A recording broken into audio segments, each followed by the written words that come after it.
After much careful deliberation, a panel of 57 motoring journalists from right across Europe... Not us. No, you're right, not us, but they've decided that the 1998 Car of the Year is the Alfa Romeo 156.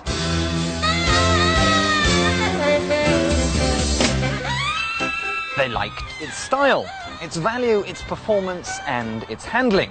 And they decided that of all the cars launched this year, it's the best.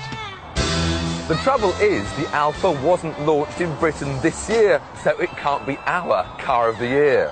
Anyway, those 57 motoring journalists can't always be trusted to make the most sensible choice.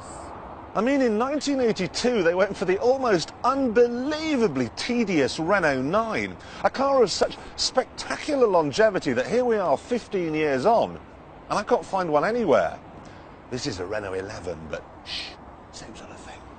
A few years earlier, they went for the Rover SD1, even though the few cars that wormed their way down the Trotsky production line fell to pieces after just 5 minutes on the road.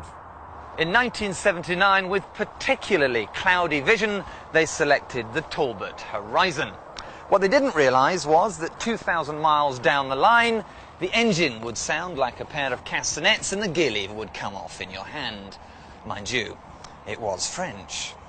The trouble is, a car that's good in France or Norway or Greece isn't necessarily any good in Britain, which is why we've decided to wind up the series this year with something new. Yep, what we've done is looked back at all the cars we tested in 1997, and we are going to name the Top Gear Car of the Year.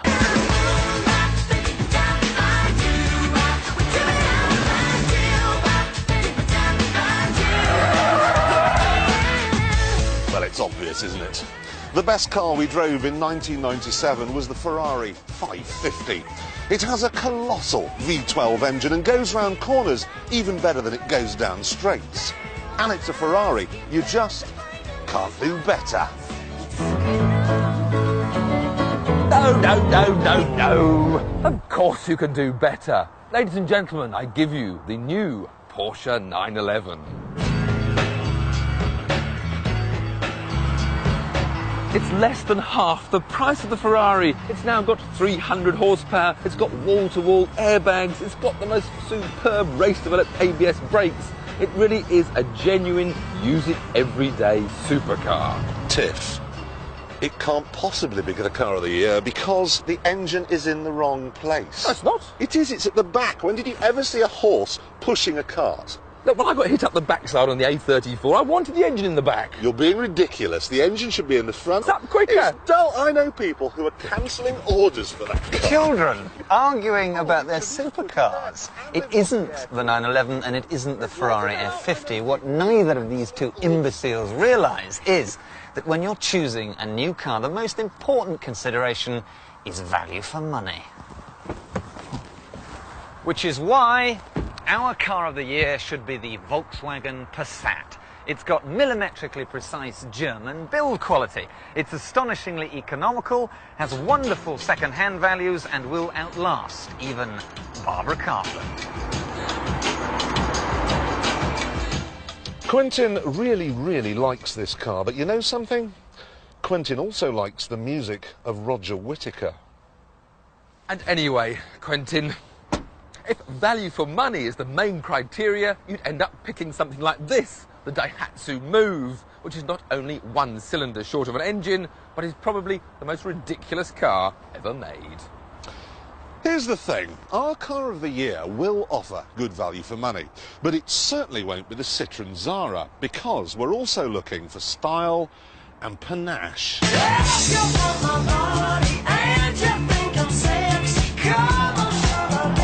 I still think it should be the Porsche 911.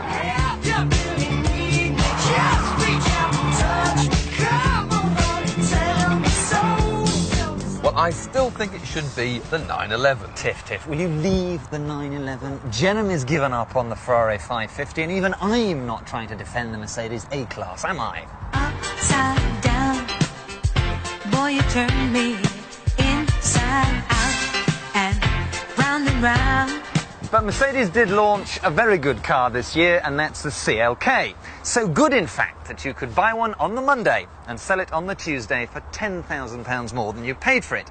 Mind you, I suppose you're going to tell me your beloved Jaguar is better. Yes, I am actually. You see, when I tested the CLK, its electric windows broke. Now, when I tested the Jaguar XJR here, its electric windows didn't break. Mind you, it did rupture my spleen. Enough! I'll talk! I'll talk! Stop! Stop! The XJR is £10,000 less than its German rivals, yet it's even more luxurious. And it is amazingly fast. With a supercharged V8 engine, rumour has it, this thing gets from 0 to 60 in 4.7 seconds. But you don't have to fork out £50,000 for serious performance. For just 37 grand, you could have the new Chevrolet Corvette.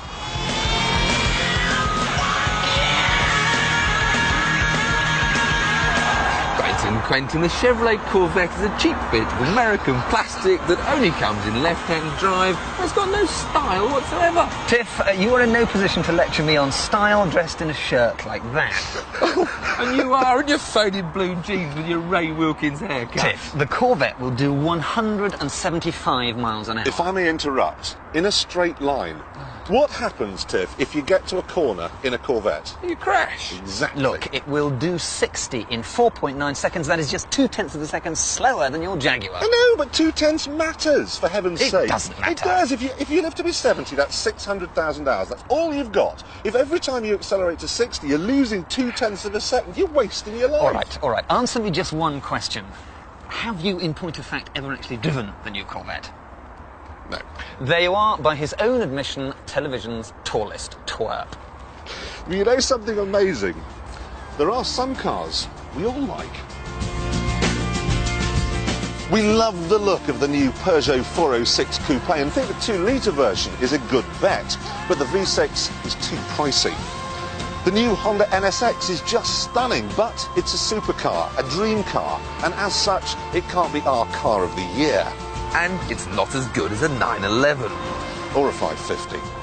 This too was the year when we found two excellent diesels, surprisingly enough. The first was the Volkswagen Golf, a beltingly quick and interesting little car, and the second is the wonderful Mercedes 300 Estate, which could rattle to 60 in 8 seconds.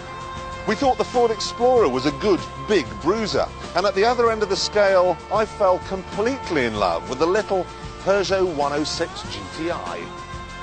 And of course, this was the year that Nissan finally brought their superb Skyline GTR to Britain. In fact, there have been a lot of blindingly good new cars this year, but we've managed to come up with a short list. The Land Rover Freelander. The Ford Puma. And the winner is the Porsche 911. Shut up, shirt. It isn't the 911, and nor is it the Land Rover Freelander.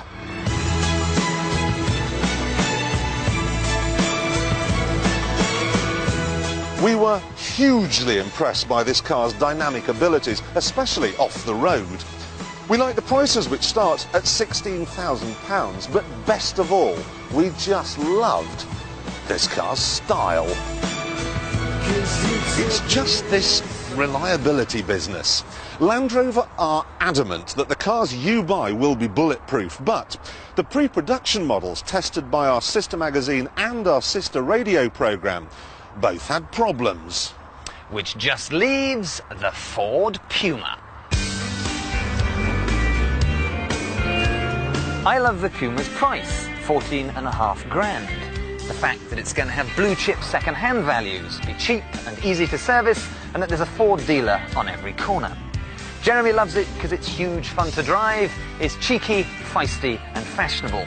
Which means there's just one thing stopping the Puma from being our Top Gear car of the year. Tiff hasn't driven it yet.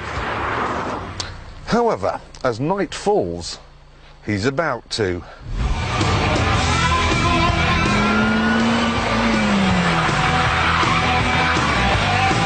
A number of directions there, Tiff, all in one go.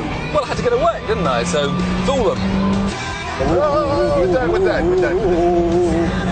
Go on then, what's it like? It's revs away. Look, 6,500 miles an hour in fourth. It's a racy little machine. I suggest the middle pedal. I'd use that middle pedal now. Now. Leslie Father, I have said, cut a sick bag. So do you like the way the back comes round then too? Just a treat. Yeah, you can put it where you want it, flick it in. And I'll remind you, we've got 3 up. You've lost it this time. I think we like it, everybody. Give it a flick. Whoa, about another gear. Whoa, whoa, whoa. Oh, God. Change gear in the middle of a slide like that. What are you doing now? Oh, I hate every molecule in your body. Now what's he doing? So, well, we all agreed. Unequivocally, yes. You like it? Brilliant. You like it? I'll vote for it. Done. Top Gear, Car of the Year.